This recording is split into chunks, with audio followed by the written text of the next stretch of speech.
Bismillahirrahmanirrahim. Alhamdulillah. Asyukurillah. Wala hawla wala quwata illa billahi wa ba'du. Assalamualaikum warahmatullahi wabarakatuh.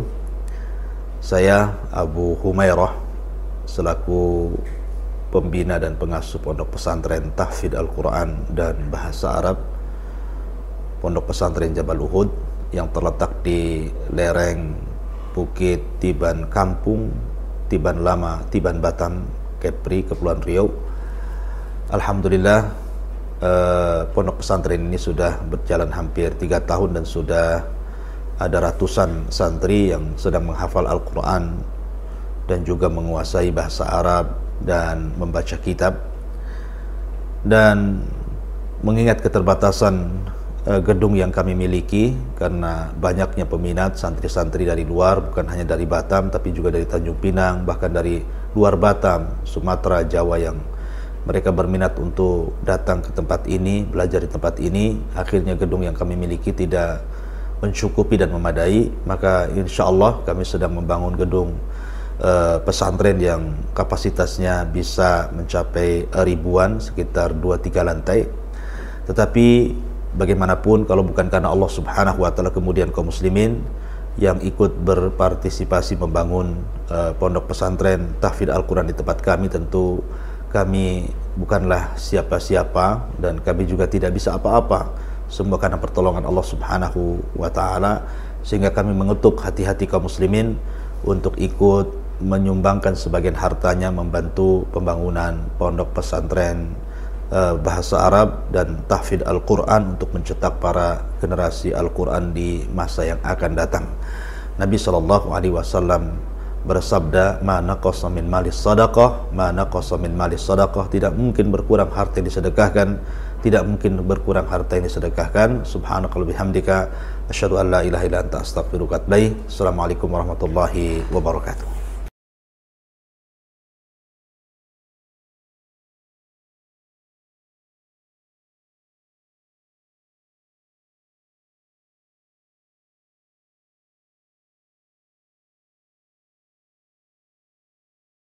Bismillahirrahmanirrahim. Assalamualaikum warahmatullahi wabarakatuh. Alhamdulillah wassalatu wassalamu ala Rasulillah wa ala alihi wa sahbihi wa mawalah wa la hawla wa la quwata illa billahi wa ba'du. Alhamdulillah, di pagi hari ini kita bisa kembali untuk duduk di majelis ilmu walaupun lewat media Jabal Uhud. Salawat dan salam kita hadiahkan kepada Rasul kita Muhammad sallallahu alaihi wa ala alihi wasallam. Kita lanjutkan kajian kita, masih membahas sirah khulafa,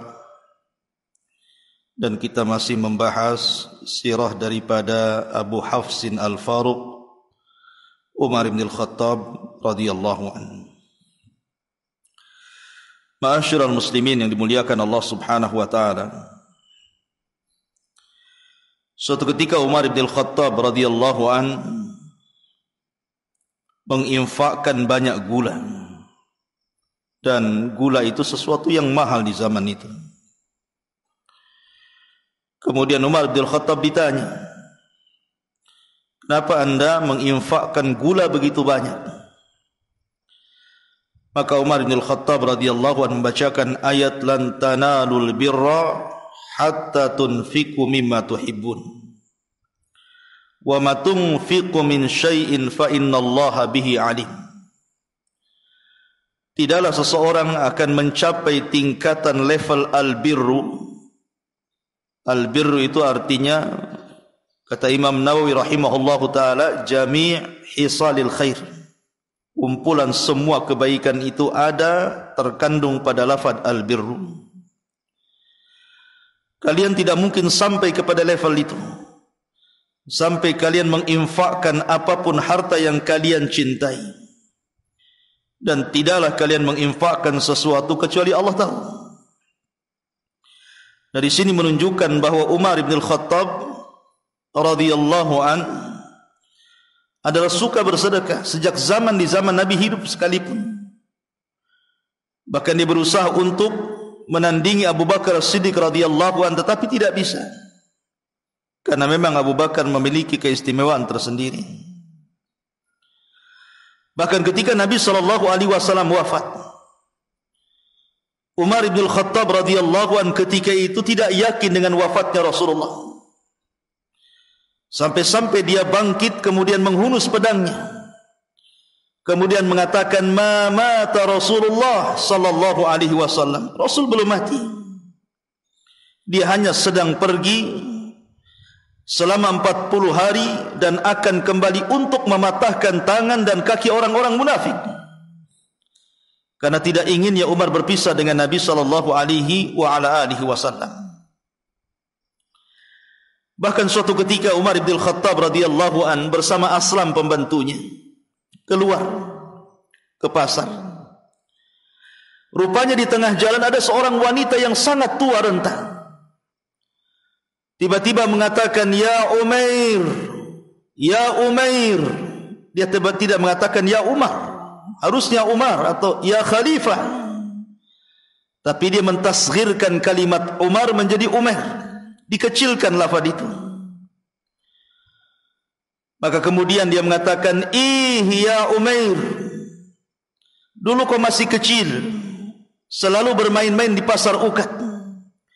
Kemudian engkau menjadi Umar dan menjadi Khalifah Amirul Mukminin. Fattaqillaha ya Umair.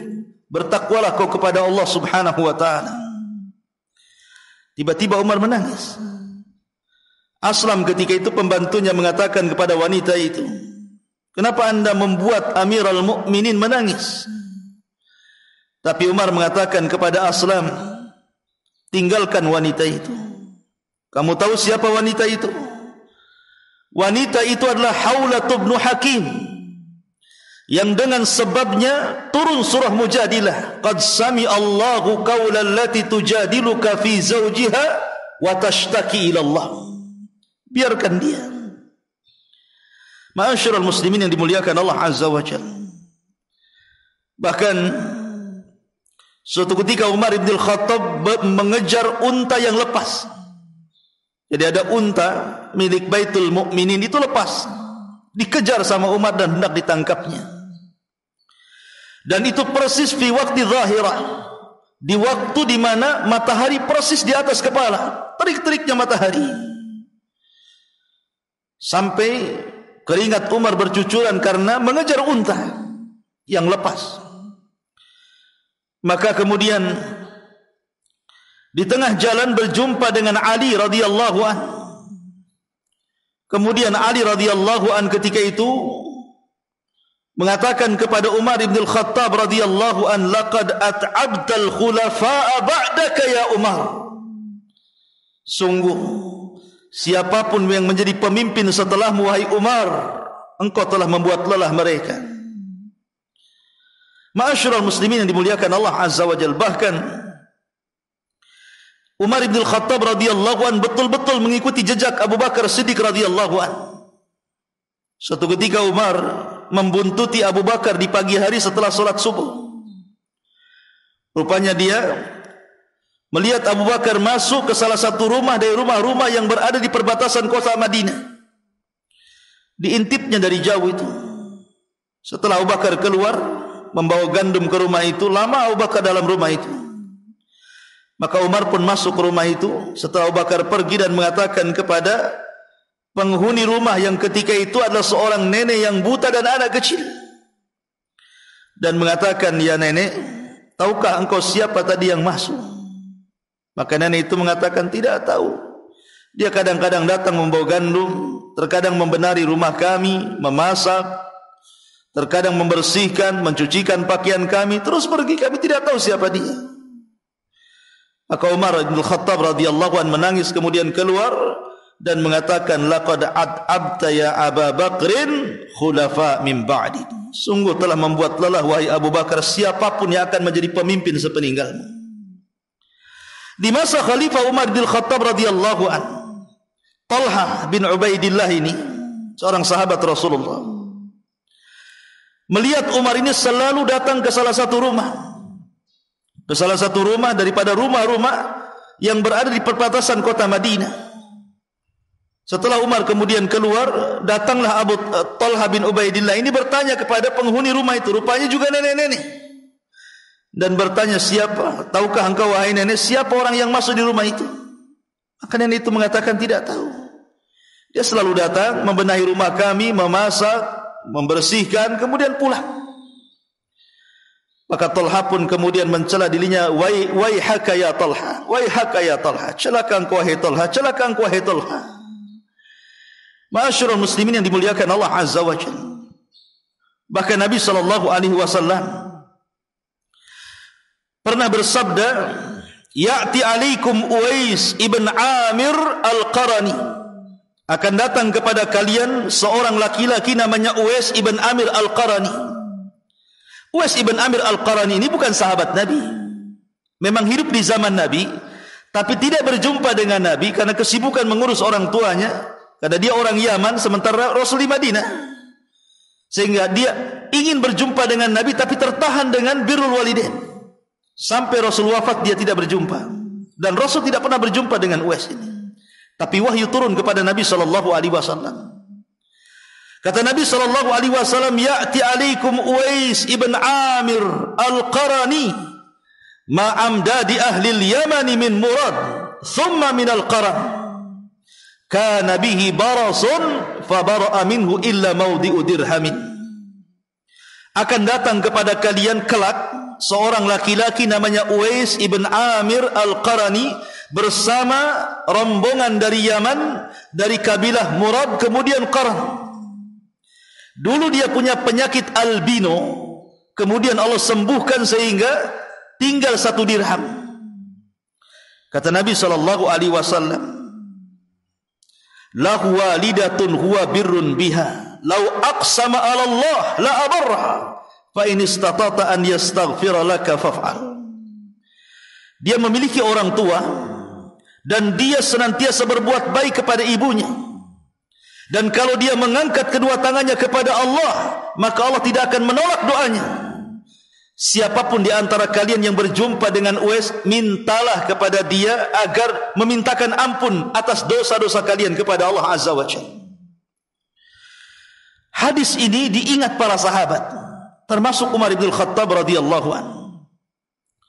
Di masa Umar bin Khattab radhiyallahu anhu, apabila ada rombongan haji dari Yaman, maka Umar selalu datang kepada rombongan itu dan mengatakan, afikum Uwais, afikum Uwais. Ada Uwais gak di antara kalian? Ada Uwais gak di antara kalian?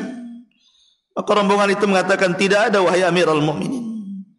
Tahun depannya gitu lagi datang rombongan dari Yaman. Maka Umar mengatakan, afikum Uwais, afikum Uwais. Apakah ada Uwais di antara kalian? Tidak ada. Sampai berkali-kali di musim haji. Sampai pada suatu ketika ada kafilah rombongan haji dari Yaman, Nabi Umar bin Khattab kembali memanggil-manggil, afikum Uwais. Apakah di antara kalian ada Uwais ibn Al-Qaran, ibn Amir Al-Qarani? Maka jamaah haji dari Yaman, tidak ada wahai Amirul Mukminin. Ada seorang laki-laki tua dan mengatakan, aku sudah beberapa kali haji, engkau selalu mencari Uwais dan Uwais. Tidak ada orang namanya Uwais, tapi aku punya keponakan namanya Uwais. Apakah dia yang dimaksud? Maka kemudian Umar mengatakan, kalau begitu, di mana dia? Maka kemudian orang yang mengaku paman Uwais ini mengatakan bahwa dia tertinggal dalam kafilah kami karena dia orang miskin. Akhirnya dia bekerja kepada salah seorang dari orang kaya Arab dan sekarang dia menjadi penggembala kambing. Di mana? Kemudian ditunjukkan di sekitar Arafah. Maka Umar pun berangkat bersama Ali radhiyallahu anhu di tempat yang dituju oleh orang yang mengaku paman Uwais ibn Amir Al-Qarani ini. Dari kejauhan Umar melihat ada orang yang sholat. Didekati sampai selesai. Kemudian Umar bin Khattab bertanya kepada orang ini, Man ant? Siapa kamu? Maka dia mengatakan, ana Uwais. Ibnu man? Anak siapa kamu? Ibn Amir. Min kabilati ain? Dari kabilah mana? Dia mengatakan min Murad thumma min al-Qaran. Dari kabilah Murad kemudian Qaran. Kemudian Umar mengatakan, apakah engkau dulu punya penyakit albino? Penyakit sopak yang putih-putih di di kulit itu. Bukan panu ya, albino beda. Kemudian dia mengatakan ya. Kemudian disingkapkan dan mengatakan ya. Allah sembuhkan penyakit itu dan sisanya hanya 1 dinar, 1 dirham. Maka kemudian Umar tiba-tiba menangis dan memeluk dan mengatakan, ya Uwais, inni sami'tun nabiyyu sallallahu alaihi wasallam yaqulu ant. Aku mendengar Nabi sallallahu alaihi wasallam membicarakan soal dirimu. Maka kemudian Umar bin Khattab mengatakan, kalau engkau berkehendak dan berkenan wahai Uwais, doakan diriku, mintakan ampun akan dosa-dosaku. Uwais mengatakan, wa misli yastaghfiru li amsalikuma?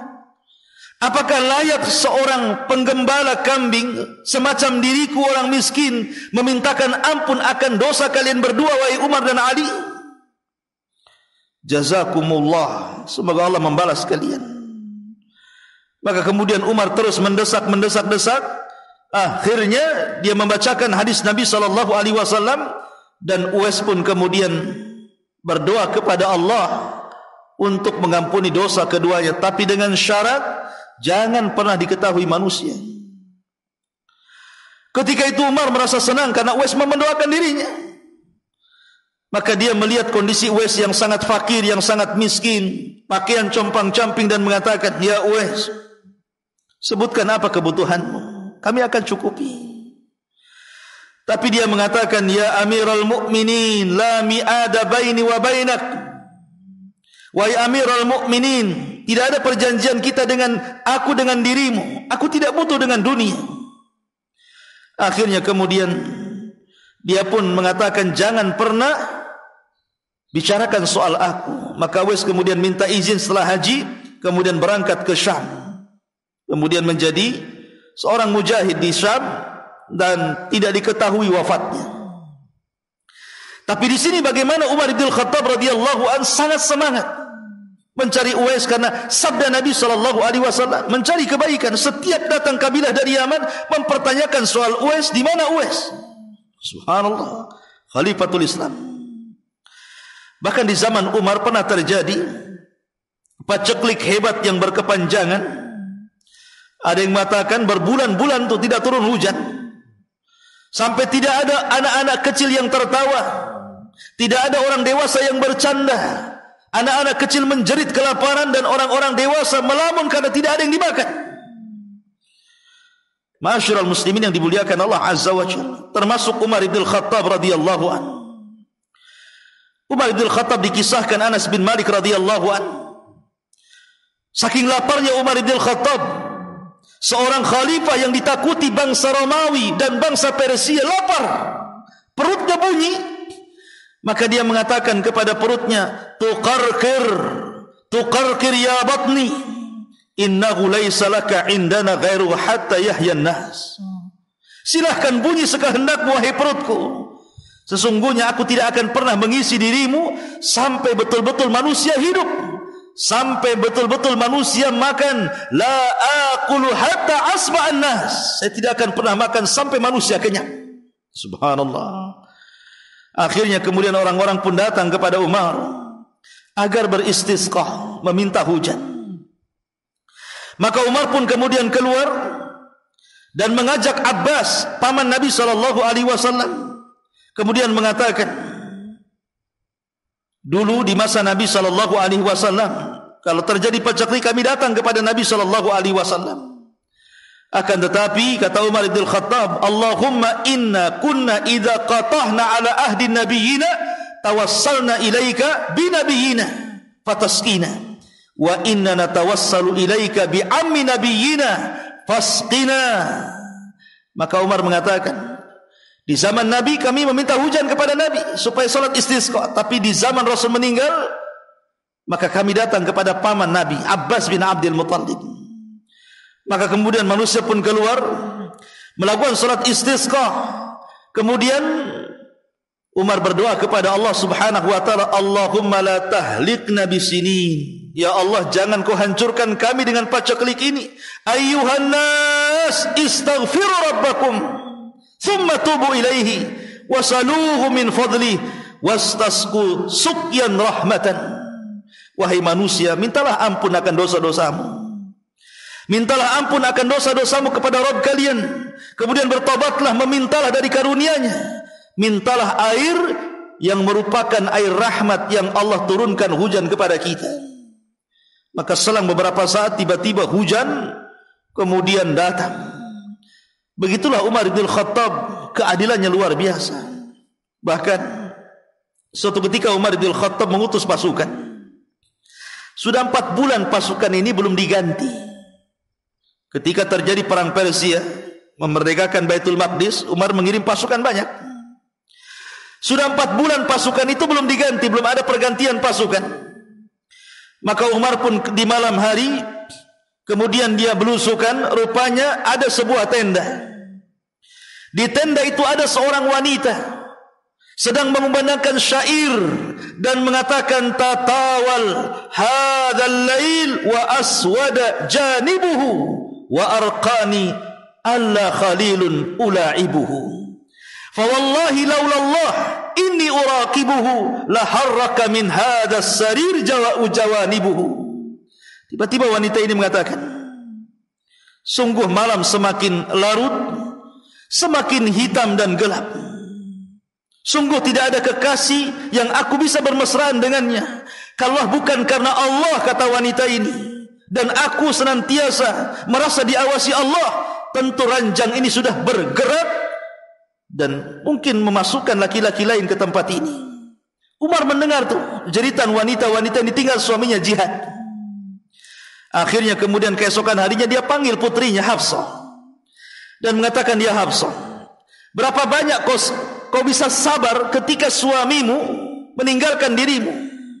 Maka kata Hafsah, antara 6 ashhur atau 4 ashhur, antara 6 bulan sampai 4 bulan kami sanggup berpisah dengan suami-suami kami, kata Hafsah bintu Umar ini. Maka akhirnya kemudian Umar bin Khattab radhiyallahu an membuat pasukan bergantian. Setiap 4 bulan pasukan diganti. Setiap 4 bulan pasukan diganti. Paling lama 6 bulan. Dan itu menjadi hukum fikih, di mana seorang suami tidak boleh meninggalkan istri lebih daripada 4 bulan kecuali karena ridhonya. Kalau tidak, seorang istri boleh mengajukan cerai. Ma'asyiral muslimin yang dimuliakan Allah Subhanahu wa taala. Bahkan Umar bin Khattab radhiyallahu anhu suatu ketika dia keluar bersama Aslam di malam hari. Dilihatnya ada tenda. Kita tahu Umar ini menyediakan fasilitas kepada orang-orang yang datang ke ibu kota. Mungkin kalau di zaman sekarang ini orang-orang datang ke Jakarta untuk mencari pekerjaan di ibu kota, maka di zaman itu juga sama. Banyak orang-orang dari daerah itu datang ke ibu kota Madinah, tetapi Umar menyediakan tempat tinggal mereka. Subhanallah. Siapapun yang datang ke kota Madinah disediakan tempat tinggalnya. Dibuatkan tenda-tenda yang banyak oleh Umar bin Khattab dan disediakan penerangannya. Jadi malam hari Umar keluar belusukan, tapi tidak bawa wartawan, ya. Datang keluar. Tiba-tiba ada seorang wanita sedang memasak, ya. Dan atfaluha, anak-anaknya berada di sekitarnya, sedang menangis karena kelaparan. Tetapi wanita ini terus merebus air dan tidak masak-masak. Tahukah apa yang direbus? Karena yang direbus batu masalahnya. Kapan masaknya batu? Dia hanya mengelabui anak-anaknya supaya terlihat orang tuanya sedang memasak, kemudian keletihan menangis, akhirnya tidur. Itu saja. Maka Umar bin Khattab radhiyallahu an dari kejauhan kemudian mendekati wanita itu dan bertanya, sedang memasak apa anda wahai Sayyidah? Dia mengatakan sedang memasak batu. Kenapa batu anda masak? Saya mengelabui anak-anak kami, dia kelaparan. Akhirnya kecapean, dia tidur. Kemudian dia mengatakan, demi Allah, kata wanita ini, Kalau seandainya Allah wafatkan diriku, aku akan menghadap Allah Subhanahu wa taala, aku akan mengadukan perkara Amirul Mukminin di hadapan Allah Subhanahu wa taala. Dia tidak tahu di hadapannya Umar. Kata Umar bin Khattab radhiyallahu anhu, bukankah Amirul Mukminin tidak tahu kondisi ini? Kalau dia tahu, tidak mungkin dia membiarkan dirimu seperti ini. Kata wanita ini, bagaimana mungkin Amirul Mukminin tidak tahu rakyatnya? Bagaimana mungkin Amirul Mukminin, bagaimana mungkin seorang presiden tidak tahu rakyatnya? Demi Allah, aku akan mengadukan perkara ini di hadapan Allah jikalau Allah Subhanahu wa taala takdirkan aku wafat. Umar pun menangis, kemudian mengatakan kepada Aslam, kita pergi. Berangkatlah Aslam bersama Umar bin Khattab ke Baitu Malil Muslimin. Kemudian Umar mengatakan kepada Aslam, ambilkan beberapa karung gandum, letakkan di pundakku. Kata Umar, kata Aslam, ya Umar, biar aku yang membawanya. Maka Umar mengatakan, ya Aslam, kau mau menanggung seluruh dosa-dosaku? Kalau mau silakan. Maka Aslam terdiam dan mengatakan, letakkan gandum itu di pundakku. Akhirnya Umar pun kemudian membawa gandum itu sendirian di belakangnya Aslam. Maka Umar sampailah di tempat wanita itu, kemudian dia yang menyalakan kayu bakarnya, dia yang meniupnya, dia yang memasaknya, sampai akhirnya betul-betul masak masakan itu.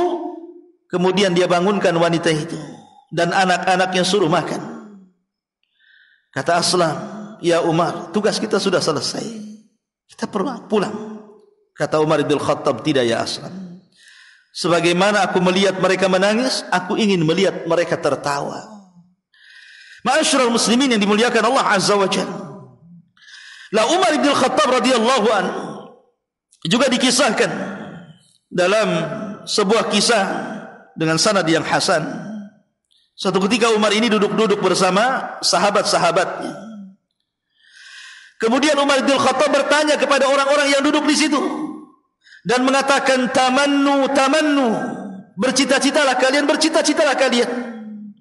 Maka Umar pun kemudian menunjuk satu-satu sahabat yang ada di depannya dan mengatakan, kamu kira-kira kalau Allah takdirkan seluruh permintaanmu diterima, kira-kira kau akan bercita-cita apa? Maka salah seorang di antara mereka mengatakan, lau anna hadhihi dar mamlu'atun dhahaban la anfaqtuhu fi sabilillah. Orang ini mengatakan, demi Allah, kalau seandainya aku punya rumah isinya semua emas, tentu aku akan infakkan emas itu jalan Allah Subhanahu wa taala. Kemudian Umar mengatakan lagi kepada yang lainnya, kalau engkau apa? Mereka mengatakan, kalau seandainya Bukit Safa dijadikan emas dan itu milikku, maka aku pun sama akan menginfakkan di jalan Allah Subhanahu wa taala. Kemudian Umar bertanya satu persatu dan semuanya menghendaki dunia, tetapi bukan untuk dimiliki tapi untuk diinfakkan. Maka orang-orang heran dan mengatakan, lalu engkau apa keinginanmu wahai Umar bin Khattab? Cita-citamu apa wahai Umar bin Khattab? Maka Umar bin Khattab mengatakan, dia mengatakan di hadapan orang-orang, demi Allah, walakinni atamanna rijalan mithla Abi Ubaidah bin Jarrah wa Mu'adh bin Jabal wa Salim maula Abi Hudzaifah fa asta'inu bihim ala a'la'i kalimatillah, ala i'la'i kalimatillah. Tetapi aku berbeda dengan cita-cita kalian. Cita-citaku, aku hanya berharap kalau seandainya di rumahku ini penuh dengan orang-orang seperti Abu Ubaidah ibn Jarrah, seperti Mu'adh bin Jabal, seperti Salim maula Abi Hudzaifah. Karena mereka tahu siapa orang-orang ini. Mereka adalah orang-orang penegak Islam. Abu Ubaidah ibn Jarrah, aminnya hadhil ummah, kata Rasulullah, orang yang paling jujur di antara umat ini. Mu'adh bin Jabal, orang yang paling pakar dengan halal dan haram. Salim maula Abi Hudzaifah, orang yang paling pakar dengan Quran. Umar ingin cita-citanya kalau di rumahnya penuh dengan laki-laki seperti ini. Subhanallah, luar biasa. Bahkan suatu ketika Umar bin Khattab radhiyallahu an mendengar bahwa Hudzaifah ibnul Yaman mencatat orang-orang munafik dalam catatannya. Dan Hudzaifah ibnul Yaman adalah sirrun Nabi, pemegang rahasia Nabi. Jadi seluruh catatan orang-orang munafik itu yang tahu cuma dua orang saja, Rasulullah dan Hudzaifah ibnul Yaman. Abu Bakar tidak tahu, Umar tidak tahu, Ali tidak tahu, Utsman tidak tahu, bahkan semua sahabat tidak tahu. Umar datang kepada Hudzaifah bin Yaman dan mengatakan, "Ya Hudzaifah, asammani Nabi sallallahu alaihi wasallam anni munafik." Ya Hudzaifah, pernah enggak kau mendengar Nabi menyebut-nyebut saya ini seorang munafik gitu ya? Kata Hudzaifah, tidak, dan saya tidak akan menjawab pertanyaan kecuali dirimu. Saking takutnya Umar menjadi munafik, dia datang kepada Hudzaifah dan mengatakan, "Apakah aku ini seorang munafik?" Kata Hudzaifah, "Tidak wahai Umar." Ya. Bahkan suatu ketika Umar bin Khattab, ketika Persia tunduk, betul-betul tunduk kepada kaum muslimin, maka Abu Ubaidah ibn Jarrah yang ketika itu menjadi panglima perang menggantikan Khalid ibn Walid. Kenapa Khalid bin Walid dipecat oleh Umar coba? Khalid bin Walid ini panglima perang di zaman Abu Bakar. Dan Umar tidak suka dengan Khalid. Ya. Kenapa? Karena Khalid ini belakangan masuk Islam. Sementara Abu Ubaidah ibn Jarrah ini as-sabiqun al-awwalun, satu di antara sahabat dari 10 sahabat yang dijadikan masuk surga. Tetapi Abu Bakar itu cerdas. Abu Bakar tidak melihat orang yang lambat Islamnya dengan orang yang cepat Islamnya, tapi Abu Bakar itu kecerdasannya mampu meletakkan orang sesuai dengan porsinya. Dan itu diakui setelah Khalid meninggal dan mengatakan, "Sungguh Abu Bakar cerdas," kata Umar. Tapi ketika Abu Bakar kemudian meninggal dunia, Umar menjadi khalifah, yang pertama dipecat Khalid bin Walid dan digantikan oleh Abu Ubaidah bin Jarrah untuk memimpin perang. Ketika itu Abu Ubaidah sedang berperang. Kemudian Umar mengutus surat untuk disampaikan kepada Abu Ubaidah pemecatan Khalid bin Walid. Tapi Abu Ubaidah menyembunyikan surat itu. Kenapa? Karena khawatir mempengaruhi pasukan. Karena di zaman itu orang-orang itu sangat tawakal dengan Khalid. Kalau Khalid yang memimpin perang udah pasti menang. Itu yang kemudian ingin diruntuhkan Umar bin Khattab. Karena ini kalau seandainya tertanam sifat tawakal kepada Khalid, ini bisa musyrik orang. Ya. Makanya Umar ingin membatalkan kepemimpinan Khalid supaya orang itu bergantung kepada Allah dan tidak bergantung kepada Khalid. Tetapi oleh Abu Ubaidah disembunyikan surat itu. Sampai betul-betul peperangan dimenangkan kaum muslimin, kemudian Persia tunduk kepada kaum muslimin, kemudian Baitul Maqdis dikuasai kaum muslimin, barulah surat itu dimunculkan. Subhanallah, mulianya Abu Ubaidah bin Jarrah ini. Maka setelah kemudian Baitul Maqdis ditaklukkan kaum muslimin tanpa ada darah yang tertumpah sedikit pun, ketika itu pemimpin Nasrani yang menguasai Baitul Maqdis, dia hendak memberikan kuncinya. Tetapi kunci itu diberikan kepada orang yang tertuang sifat-sifatnya dalam kitab Taurat mereka. Datang Abu Ubaidah, dilihatnya sifat-sifatnya, oh bukan. Datang sahabat yang lain, oh bukan. Datang sahabat lain, bukan. Akhirnya kemudian Abu Ubaidah mengutus utusan untuk menyampaikan surat agar Umar datang dari Madinah ke Syam. Berangkatlah Umar bin Khattab berdua saja. Seorang presiden, tidak ada pengawalnya. Berangkat sampai di Syam, di Persia. Maka dia masuk ke tendanya Abu Ubaidah ibn Jarrah. Subhanallah, ini tentara, bukan tentara biasa, jenderal perang. Di tendanya tidak ada apapun kecuali hanya baju besi dan peralatan perang. Tidak ada makanan. Sehingga kemudian Umar bin Khattab melihat kondisi seperti itu, menangis. Kemudian mengatakan kepada tukang masak, juru masak mengatakan, datangkan kepadaku makanan tentara dan datangkan kepadaku makanan Abu Ubaidah bin Jarrah. Didatangkan dua makanan yang dimakan tentara dan dimakan oleh jenderal. Dicicipi oleh Umar bin Khattab itu. Rupanya makanan yang dibagikan kepada tentara jauh lebih enak dibandingkan makanan yang diberikan kepada Abu Ubaidah bin Jarrah. Dari situ Umar bin Khattab radhiyallahu anhu menangis. Kemudian mengatakan, semua manusia terpengaruh dengan dunia wahai Abu Ubaidah illa an, kecuali kamu. Kullun nas ghayyarathu dunya. Setiap manusia dipengaruhi dengan dunia illa an ya Abu Ubaidah, kecuali engkau wahai Abu Ubaidah. Subhanallah, luar biasa. Akhirnya kemudian Abu Ubaidah mengatakan kepada Amirul Mukminin, ya Amirul Mukminin, kita akan menghadap raja Nasrani. Dia akan menyerahkan pintu Baitul Maqdis, kunci pintu Baitul Maqdis. Maka Umar mengatakan, kalau begitu kita berangkat. Umar menggunakan Pakaian itu tidak pernah diganti sejak dari Madinah menuju Syam. Anda bisa bayangkan perjalanan itu jauh, penuh dengan padang pasir, tentu berdebu pakaiannya. Maka Ubaidah ingin menghargai Umar dan mengatakan, ya Amirul Mukminin, gantilah pakaian itu. Kau ini seorang raja, khalifah, Amirul Mukminin. Biar ada wibawa di hadapan pemimpin Nasrani. Kata Umar bin Khattab mengatakan kepada Abu Ubaidah, ya Aba Ubaidah, Inna Allah a'azzana bil Islam. Inna Allah a'azzana bil Islam. Wa man yabtagil izzata bi ghairi ma anzalallah adhallana Allah, katanya. Hei Abu Ubaidah, jangan salah, kita ini dimuliakan karena Islam, bukan karena pakaian. Ya. Kita ini dimuliakan karena Islam. Maka siapa yang mencari kemuliaan bukan dari apa yang diturunkan Allah, Allah hinakan dia. Biarkan aku seperti ini. Subhanallah ya. Akhirnya Umar ya ala kadarnya pakaian itu. Ketika Raja Nasrani melihat Umar bin Khattab, kemudian dilihat kitab Tauratnya, rupanya ciri-ciri orang yang akan menaklukkan Baitul Maqdis ada pada Umar bin Khattab. Maka diserahkan. Masyarul muslimin, banyak kisah-kisah yang menarik dari Umar bin Khattab, karena waktu juga yang memisahkan kita. Insyaallah kita lanjutkan nanti malam tentang perjalanan biografi Amirul Mukminin Umar bin Khattab radhiyallahu an. Subhanakallah bihamdika asyhadu an la ilaha illa anta astaghfiruka wa atubu ilaik. Allahu ta'ala. Assalamualaikum warahmatullahi wabarakatuh.